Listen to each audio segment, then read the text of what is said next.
Muhammad Shiyas lead ചെയ്യുന്നു എന്ന ഏറ്റവും പ്രധാനപ്പെട്ട വിവരം. മഞ്ചേശ്വരത്ത് കെ സുരേന്ദ്രൻ ലീഡ് തുടരുകയാണ്. 334 വോട്ടിന്റെ കാസർഗോഡ് ML അശ്വിനി ലീഡ് തുടരുന്നു.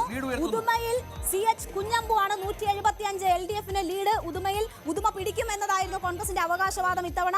കാഞ്ഞങ്ങാട് 167 വോട്ട് ഗോവിന്ദൻ പള്ളിക്കാട്ടിൽ. കൊച്ചിയിലെ വളരെ പ്രധാനപ്പെട്ട ഒരു കണക്കാണ് ഇപ്പോൾ നമുക്ക് ലഭിക്കുന്ന വിവരമനുസരിച്ച് 2000 വോട്ടുകൾക്ക് മുഹമ്മദ് ഷിയാസ് മുന്നിലാണ്. അതൊരു വലിയ ട്രെൻഡിന്റെ സൂചന കൂടിയാണ്. 2000 വോട്ടുകൾക്ക് മുഹമ്മദ് ഷിയാസ് മുന്നിൽ. ഒപ്പം ആലപ്പുഴയിൽ ലീഡ് PP ചിത്രരഞ്ജൻ തിരിച്ചുപിടിക്കുന്നു. 200 വോട്ടുകൾക്ക് ചിത്രരഞ്ജൻ മുന്നിലാണ് എന്ന സുപ്രധാന വിവരമുണ്ട്. രമേശ് ചെന്നിത്തല ലീഡ് ഉയർത്തുന്നു. 124 വോട്ടുകൾക്ക് രമേശ് ചെന്നിത്തല മുന്നിലാണ്. രമേശ് ചെന്നിത്തല ലീഡ് ഉയർത്തുന്നു. ആറന്മുളയിൽ ലീഡ് ഉയർത്തിയ അബിൻ വർക്കി 195 ആയി ഉയർത്തി. ചിറ്റൂരിൽ സുമേഷ് അച്യുതൻ 207 വോട്ടിന് ലീഡ്. ഉദുമയിൽ CH കുഞ്ഞമ്മൂന്റെ ലീഡ് 107. പാലക്കാട് രമേശ് പിഷാരടി 107. പാലക്കാട് രമേശ് പിഷാരടിയുടെ ലീഡ് 207 അല്ലേ? 61 സീറ്റുകളിൽ LDF ആണ് കൂടുതൽ സീറ്റുകളിൽ ലീഡ് ചെയ്യുന്നു. 62 ഉയർന്നിരിക്കുന്നു. UDF-ന് 56. കാസർഗോഡ് ജില്ലയിൽ 2 സീറ്റുകളിൽ കാസർഗോഡും മഞ്ചേശ്വരവും BJP ആണ് ലീഡ്. തൃക്കരിപ്പൂരിൽ UDF-ന്റെ ലീഡ് 60 കടന്നിരിക്കുന്നു. 51 വോട്ടുകൾക്ക് തൊടുപുഴയിൽ അബു ജോൺ ജോസഫ് മുന്നിലാണ്. 51 വോട്ടുകൾക്ക്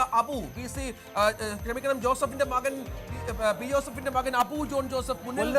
കൃഷ്ണ പിന്നോക്കം പോയിരിക്കുകയാണ്. കൊല്ലത്ത് ലീഡ് LDF-ന് കിട്ടിയിരിക്കുന്നു. ജയമോഹൻ ലീഡ് തിരിച്ചു പിടിച്ചിരിക്കുന്നു.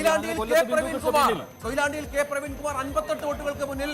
സജി ചെറിയാന്റെ ലീഡ് ചെങ്ങന്നൂരിൽ കുറയുന്നു. കേവലം 56 വോട്ടുകളിലേക്ക് സജി ചെറിയാന്റെ ലീഡ് കുറയുന്നു. 200-ന് മുകളിൽ ആദ്യഘട്ടത്തിൽ പോയ ലീഡ് നിലയാണ്. അത് 56-ലേക്ക് വരുന്നു. എലത്തൂരിൽ ശശീന്ദ്രന്റെ ലീഡ് നില കുറയുന്നു. അത് 52-ലേക്ക് വരുന്നു എന്നുള്ള കണക്ക് കൂടി ഇപ്പോൾ ലഭ്യമാകുന്നുണ്ട്.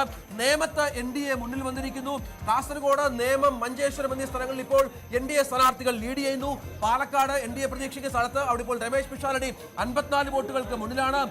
നെക്ക് ടു നെക്ക് ഫൈറ്റ് പെരുമ്പാവൂരിൽ മനോജ് മുത്തേടൻ 264 വോട്ടിന് ലീഡ് ചെയ്യുന്നു. ആദ്യം സ്ഥാനാർത്ഥി നിർണയത്തിന്റെ ഘട്ടത്തിൽ വലിയ ആശങ്കകൾ ഉണ്ടായിരുന്നിടത്ത് കായംകുളത്ത് യു പ്രതിഭ മുന്നിൽ M ലിജു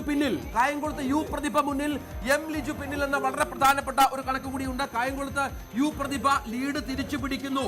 യു പ്രതിഭ മുന്നിൽ